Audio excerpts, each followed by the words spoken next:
Hi, Reality Riffing. Welcome to the Immense Grace Binge series. These are interviews that I have done in the past season, 2019-20, of great women from all over the world doing incredibly powerful, esoteric, and magical things.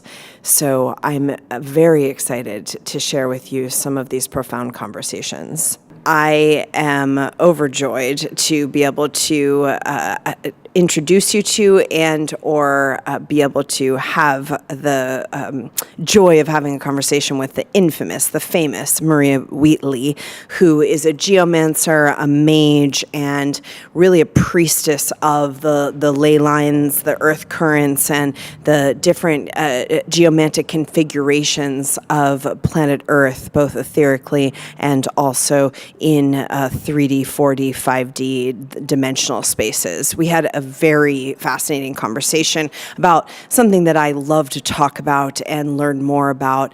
Maria Wheatley is the foremost at the top of her field around these configurations of sacred spaces and how they affect consciousness and how our magnetic frequencies as humans interplay with the Earth's magnetic frequencies in these intersections of ley lines and the sacred spaces and temples and churches and on and on and on that get built at these intersections.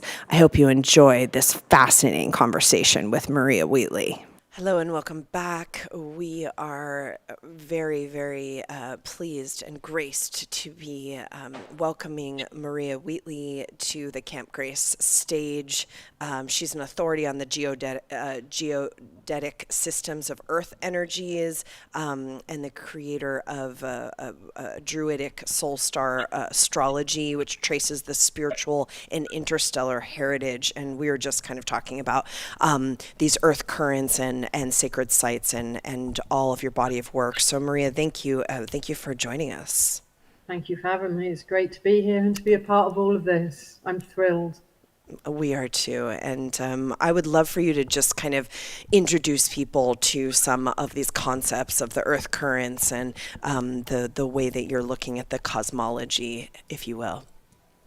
Sure. I mean, our ancient ancestors, especially, about 5,500 years ago, when there was a big boom of building ancient sites by what was called the Neolithic people. And the Neolithic people worldwide recognized not just ley lines, but that earth currents can entwine ley lines and they can be male or female. And the female earth currents can be like the triple goddess itself, new, full, and old. So some of those earth currents can have immense wisdom. And then you get very, very deep water that is born within the earth and independent of rainfall. And that emits for a dowser like myself that can recognize a spiral energy pattern. And that's the power within an ancient site. So in a nutshell, our ancient ancestors looked for all these different types of energies at these nexus points that could link up worldwide from, for example, from Stonehenge to the pyramids. And they placed their sights upon them so they could absorb the different types of energies there into the actual fabric and architecture of the ancient site itself. Wow. I'm curious because I know you live down in the Stonehenge, Glastonbury area. What's your experience? Have you thread the tour? What's your experience of that kind of Earth zodiac there? Can you break some of that down for us?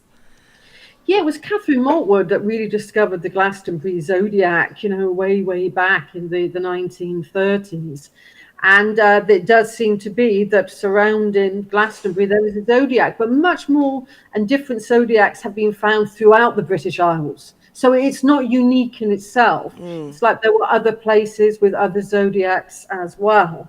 But I think Glastonbury in that respect is quite unique because it's got what's called the Mary and Michael currents, as well as the St. Michael ley line flowing through the Tor. So imagine this, you've got this huge straight line, 300 miles long, and Glastonbury Tor is sited on that. But the power in the land is actually the female current, Mary, and the Michael current that entwine the lay. We all know what the caduceus symbol looks like. If we say that's a lay system, then that's what goes through Glastonbury, the lay and the earth currents. And at Glastonbury Tour, Mary and Michael currents literally meet together and they make love and they produce a symbol in the land that is absolutely beautiful and represents the fertility of the land as well. So that's what Glastonbury is famous for in earth energy terms. And the reason why they were called Mary and Michael is long after the Neolithic and Bronze Age people had abandoned their ancient monuments, the Christians, early Christians, more Gnostic Christians, recognized that the earth currents were male and female, and they placed on the Mary current churches dedicated to Mary, Mother Mary, or Mary Magdalene, every 8 kilometers around this huge, entwining, serpent type like energy. And the same holds true for the Michael current. All the male churches were placed upon the Michael current. So that's one lay system that we have here in the UK that is that Glastonbury is cited upon. Wow. And so in the yogic science, we talk about this kind of the central channel of the spine being called the Shushmana. And then you have these two kind of currents that run up the spine, kind of in this infinity way, or you could call it a spiral, depending on how you're looking at it, basically a double helix. Is that kind of how you're describing how these earth currents go around the ley lines? Exactly. You said it beautifully. That's where we're on the same page, and that's it. It's just different cultures express it a little bit differently. So the ancient British people would see it one way, but it's all the same. It's a universal symbol. And what they did in especially in England at the megalithic power centers, they placed the sites upon them to absorb it. But imagine this, on one part of one current, let's say it flows through an ancient site like what's called a Neolithic long barrow, and that's a very ancient site. It's one of the oldest in the landscape, and it's where the ancients built chambers. Some people think they're like caves. They go in there when they feel like caves, with a huge long mound that could be up to 390 feet long, a Neolithic long barrow. And along there, the Mary current, for example, could pulse in 7 places.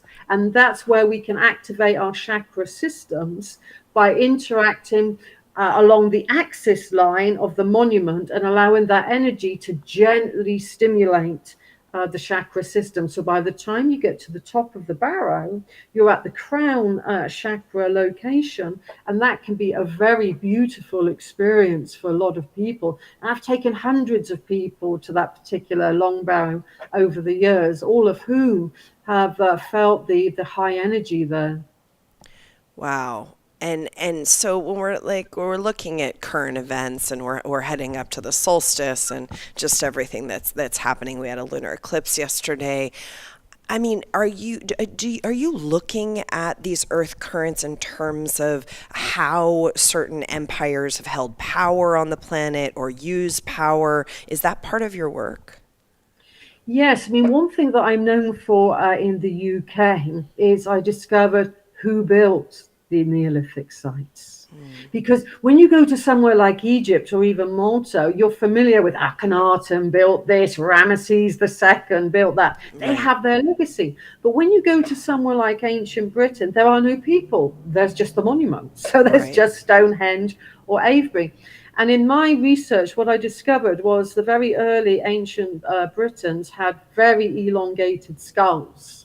And I've tracked some of them down to top universities and photographed them. So they didn't have the round kind of skulls that we've got today. And certainly they built Stonehenge.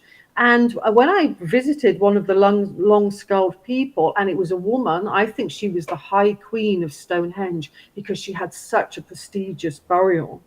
And when I had some time alone with her in the museum, it truly felt like on her long elongated skull, there was 2 crown chakra points. There was definitely 2 points of like energy there. So their brains were bigger than ours as well. And so I feel that there was two cultures that built the ancient sites, probably worldwide. And the first civilization, if we may call that, because I don't think that they were, savages. They were brilliant mathematicians, Yeah. astronomers, Yeah. geomancers, surgeons, even. So we're looking at two different cultures that built the stone circles, and another culture, the long skull people, that built the very first monuments. Interesting. Do you go into the arena of that long skull, um, possibly as some sort of hybridization from interstellar civilizations? I'm very open minded. I think really what we're trying to do is piece together the past in a truthful, loving manner Yeah. to understand where we came from, to understand where we're going to. And I feel I've got a little bit of part of the puzzle sorted, Yeah. but not the entire. And that's where different disciplines like yourself and different people come in, and then together I feel that it's up to humanity to solve the puzzles of the past and where we're going in the future. I don't think it's down to just a handful of scattered authors, Yeah. that do that. And that's the beauty when Gaia talks to us through her earth energies and through her lays, because that's how I found the elongated Queen of Stonehenge. I did it through dowsing and communicating with the earth energies. And then, a whole story unfolded that nobody had heard about before in England and throughout the British Isles. And I feel once we reconnect, we reconnect to Gaia especially through the earth energies, ancient sites and places. But hey, you can do that in your back garden. You don't need Yeah. to go to an ancient site. Yeah. Yeah. If there's more high power there, then we can work with the particular types of energy to understand ourselves a bit better, and the Earth's story and the Earth's Akashic records as well. We were just in Skara Brae last fall, up in northern on Mm. Orkney, and I was reading a interesting cosmologist book around that. They've connected that you know civilization to Egypt. Anything there in terms of what you found? Well, I was the tour leader for Laird Scranton. I think that's who you've read. He Yes. connected Orkney. Yeah, I know him very, very well. And like I say, I've led his tour around Stonehenge and places like that as well. We work quite well together. So, yeah, I mean, when you look at these ancient sites, we need to think of them as universal. Yeah. We need to think that they were very, very cosmopolitan. So, for example, further on down in South England, about 5 miles outside of Stonehenge, in a round barrow, that's the Bronze Age people, for example. Laird writes a lot about the Neolithic. Yeah. There was beads from Egypt, jet from the Baltic, and trade from Estonia. So I've got all of these different cosmopolitan ideas, just like a modern day city today doesn't have just one culture. It has numerous different peoples to make that up. And there is no difference between Orkney and Stonehenge in that regard. And they were very, very close. And I discovered a huge ley line that links Orkney near the Ring of Brodgar and the stones of Stoness, right the way down to Stonehenge. And it's Wow. not just a lay like that, it has planets associated with that. So Stonehenge would represent one planet, and you go all the way up, and then they have great circles going around them that represent the orbits of the planets. So that's a planetary lay system that I discovered. And I know in Laird's work, he's looked into the cosmology of tribes in Africa to try and piece together the puzzles of the past. Wow. And what planet is Brodgar? That is more like the 12th planet and beyond. Yeah, it was wild up there. Yeah, Orkney is it's a beautiful island, and it is very lush compared to one of the islands on the West Hebrides, which they don't have trees, for example, and they don't have so much grass. So Orkney looks very fertile. And what's your we're going to Iona in the fall to do one of these women's retreats actually, that we're doing right now, but just virtually. What any kind of thoughts on the earth currents in Iona? Oh yeah, Iona had one of the ancient druid cores, which means a college. And what happened was, after the Christian faith came to places like Iona and England, they would put the churches on top. That was a mandate from the Vatican to do that, and even Right. the Vatican takes its name from the Druid prophecies and the Druid prophets that were called Vats. Right. Vatican Hill was one of the ancient Druid shrine. But when we come to Iona, we come to a kind of understanding that the energies there tend to be quite female. They tend to be narrow in parts, and then when they hit smaller megaliths there and other ancient sites and Christian churches, they become a bit wider.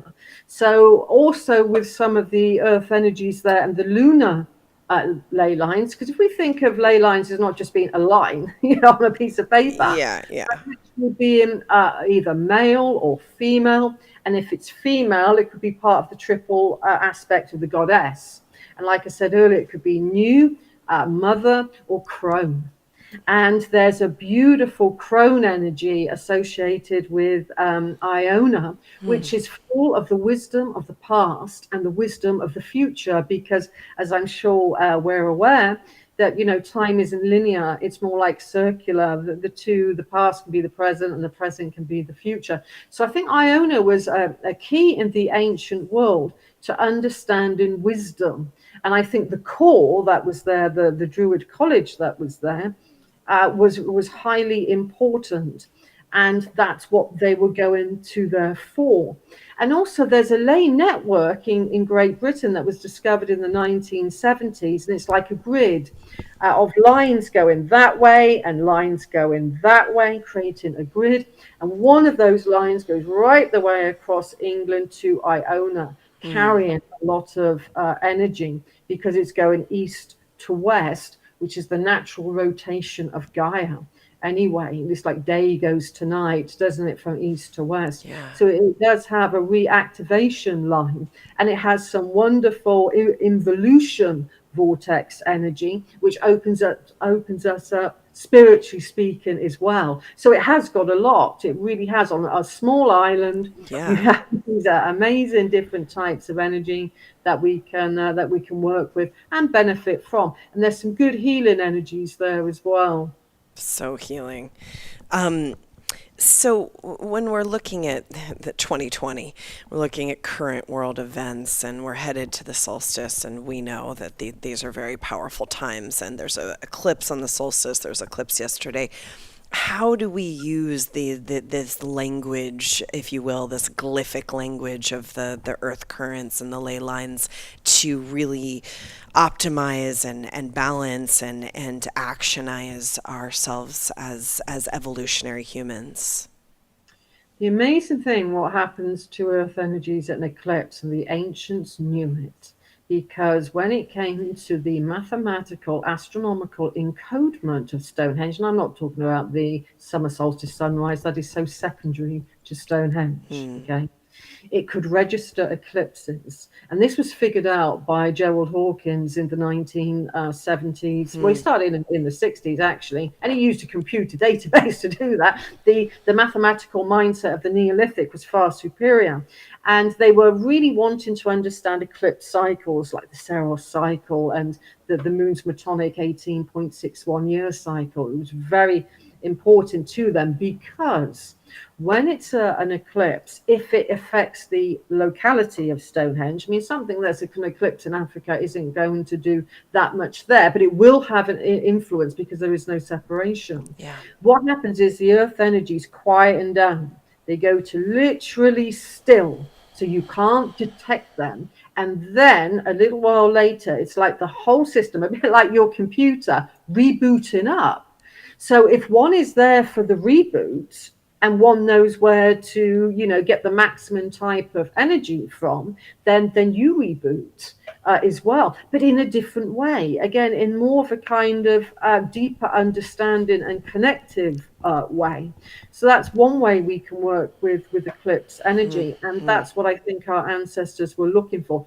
And in 1999, going back to the total eclipse in England, and we don't have them that much, so it was a really big deal in Yeah. 1999. And I was part of the dowsing team back then to go to the line of totality and check what was happening. And other people and geomancers were in other parts of the country all testing. And then we pulled our data in to fully understand the earth energies and what they're doing. And it's just like the birds go quiet. Gaia goes quiet as well in that system. And it can be quite beautiful to be at one and stillness with Gaia in that hour. Wow. I actually didn't check this, but you saw some of the eclipse last night? It was very cloudy here in England. Yeah, So, yeah, yeah. yeah. But you could, if it wasn't cloudy, you guys would have been able to see it. Yeah, Yeah. yeah, yeah. Did, Lunar eclipses, sometimes we get really good views here, and it can be very beautiful. yeah, yeah. Did you do anything last night? Were you monitoring any activity last night? Well, where I kind of get what I teach my dowsing students to do is not just recognize earth energy through dowsing, but recognize it through your own kind of body and your own connection with Gaia and your own connection with, like, the goddess energy, the male energy, and that sort of thing. And then you can start to recognize it with you. It's a great time to, as well, prior to an eclipse, to do a little bit of a good clearing, and clear out the cobwebs and that sort of thing, and then be still in the eclipse hour, and then reactivate what it is that you want for the forthcoming cycles.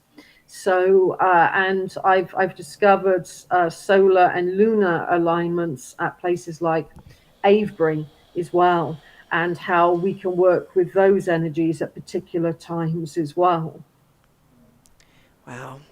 Where are I mean, I'm curious where you have been in terms of these sacred sites that you were really maybe even surprised by the energy or the frequency there. What's your top list? Well, I mean, every single site has a different type of, it may share common things, but it will have a different kind of energetic signature. I think one of my favorite places, although it's become quite touristy now, as it were, is the Hypogeum of Malta. It's two Mm, stories below the ground, built out of solid limestone. Limestone is a great conductor of energy as well. The masonry is exquisite. But what I love about Malta is there was, in the native tongue of ancient Maltese language, there was no word for father. All of the temples there were dedicated to the goddess. So I like the Hypogeum. On the new visitor centre, maybe I don't like that so much, but yeah, the yeah. ancient site I do. Then unspoilt places in France, I think, have a gorgeous appeal, and so do the unspoilt places of Sardinia. Mm, So I quite like those. But when I was speaking at a conference in America last year, in California, I got to visit some sites near Sedona, which I mean, everybody goes to Sedona, but I wanted to visit the sites near there, like Tuzigoot and Wupaki, and the Verde Valley, and have a look at their integration of earth energies. And it was quite a story to unfold, because they were built in a very similar way to how the Templars encoded particular energies into their sites. So interesting. I thought that was that. I really took me by surprise, because I wasn't thinking that until I saw the design layout of Tuzigoot and went there and doused the earth energies and decoded the place and realized the similarities. And I thought, gosh, what's going on? So that's great to have a look around at the ancient sites in America as well.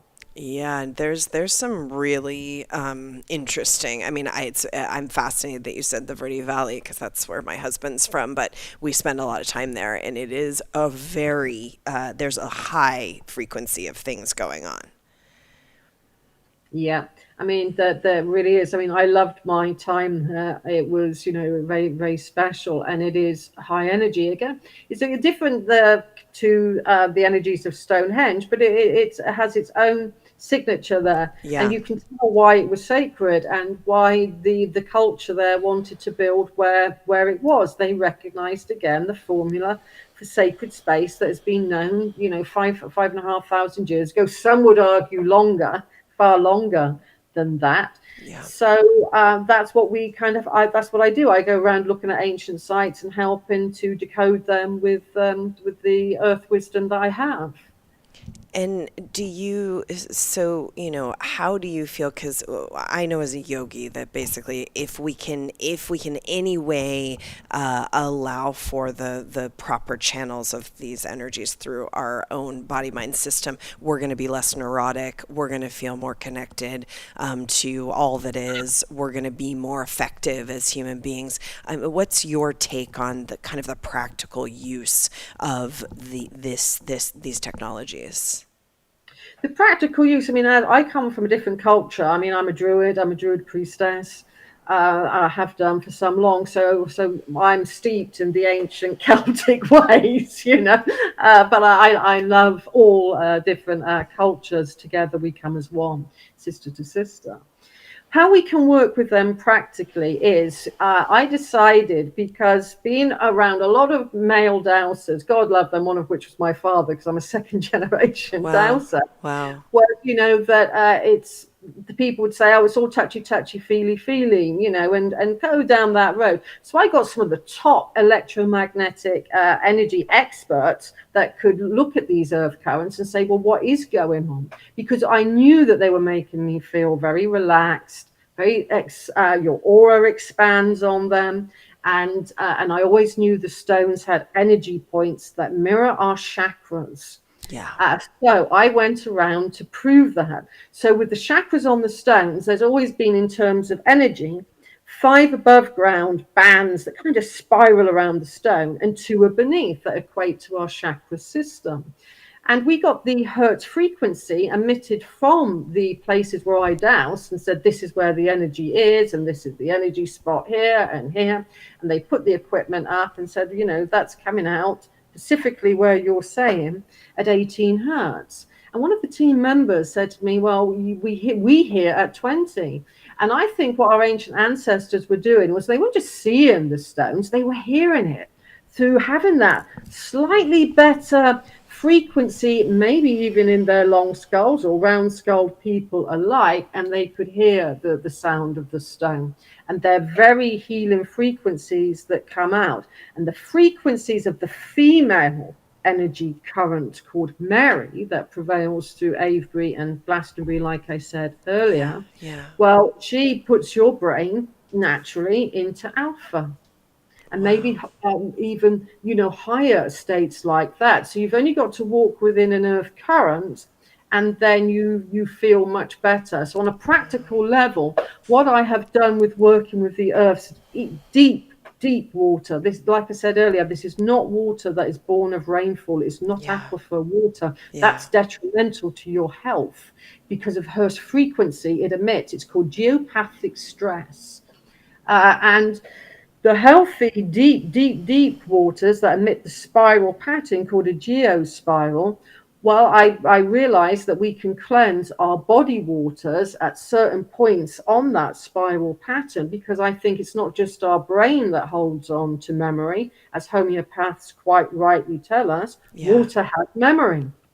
So I work a lot with the Earth's inner waters and how to find pockets of those, because they are very healing. But Gaia needs what's called her geopathic stress areas.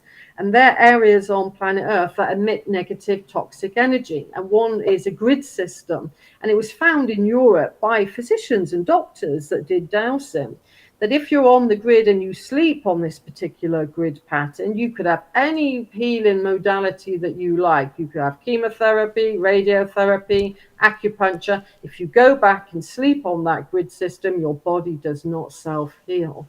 And they Mm. realized and congeal your blood as well. So as a kind of dowser, what I teach, especially now with my online courses and things, is how to find these locations and keep people healthy. Because this is a shocking statistic. In Germany, over a 7-year period of studying these toxic geopathic stress lines compared to the healing ones, they found that a third of all hospital admissions over that 7-year period was down to geopathic stress. It was down to the where that you place your bed, the where that you put your laptop and spend hours a day doing it. So we can go to healing earth energies and we can avoid what's called the geopathic stress zones. Then we are truly living in harmony with Gaia and the planet upon which we live. Interesting. And she needs these geopathic stress zones because it's like a Yeah. way to clean in some way. This like is am I picking that up? Yeah, I mean, it's a bit like how we need to get rid of waste in our own bodies. Yeah. Yeah. Yeah. If Gaia has that too, because like as above and so below, we mirror Gaia in so many ways. Because, like I say to people, she isn't solid. She's not of Earth. She has more underground water than the oceans. She has more ocean water than she does land mass, and she is fluidic. And so are we. If you break down what's in our bodies, we're over 75% of water. And like I said earlier, I think trauma can be kept within that body water. And there's a certain way that you can work with it ever so easily. And then your body responds to the energy spiral pattern. And then you know that you've really cleansed above those waters.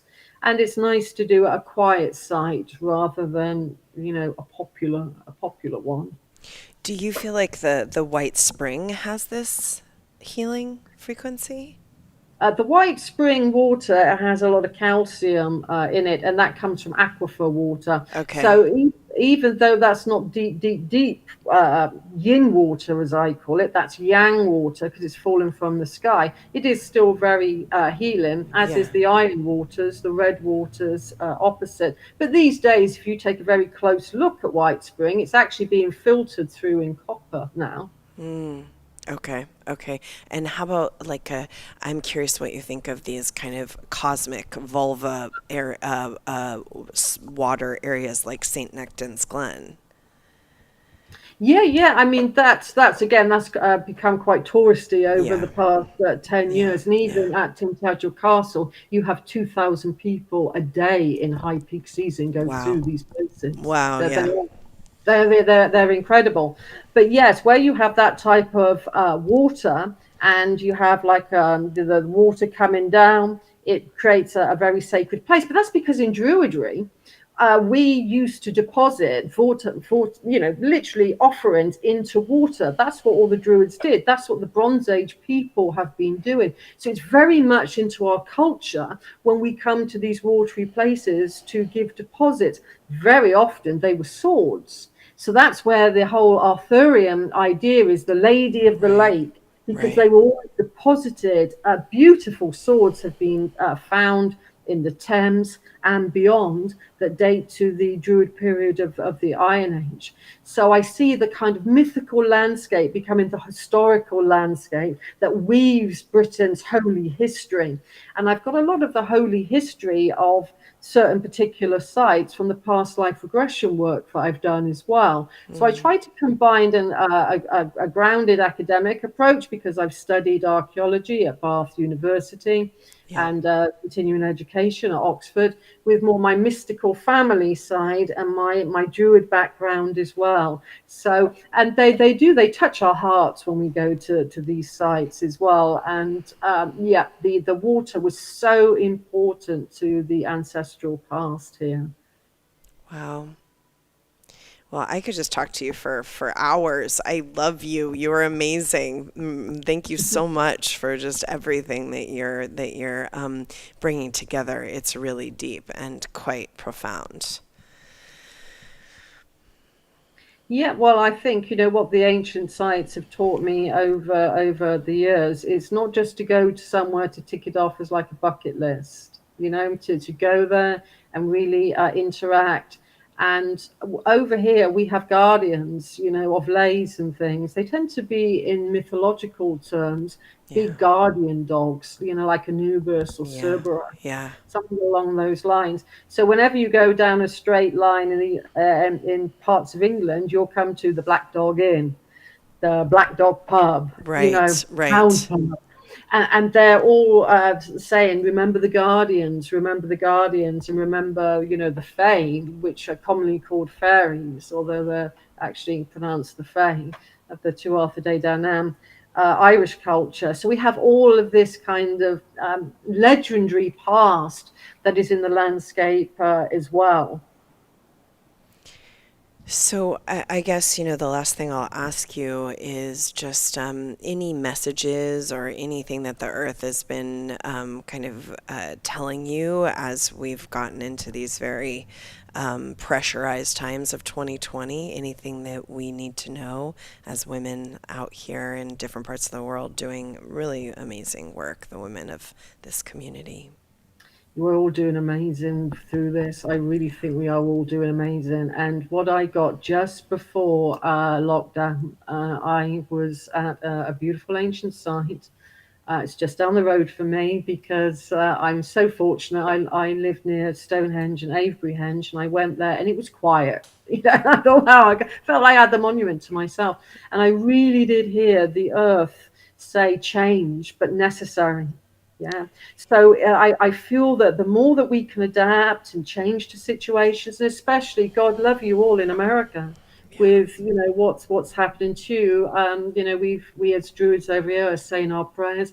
Only last week I was doing sending out what we call the Ogham symbols of Celtic times. That's ancient Celtic writing that has symbols, and we were projecting that to the disturbances that Mm, were there. But I mm, think if we can come through this with love, grace, beauty, and dignity, and embrace the changes that are happening, we can rewrite our future. We're at a time now which hasn't been written. Yeah. yeah. Nobody's written a story. They haven't written the next chapter. People like you are writing the next chapter, and everybody else that is adapting. We are the authors of our future. So I see it as, yeah, it can be scary. Change can be scary. But if we go into ourselves, into that kind of real embracing love and Gaia, I think, do you know what? I think in a few years' time, when we've written those new chapters, I think there's going to be some really positive changes. And we will know in our hearts that we were all of us, every single person in lockdown can make a difference in these hours. So I see the beauty and the grace therein. And these times will have merit and worth in the future. Hmm.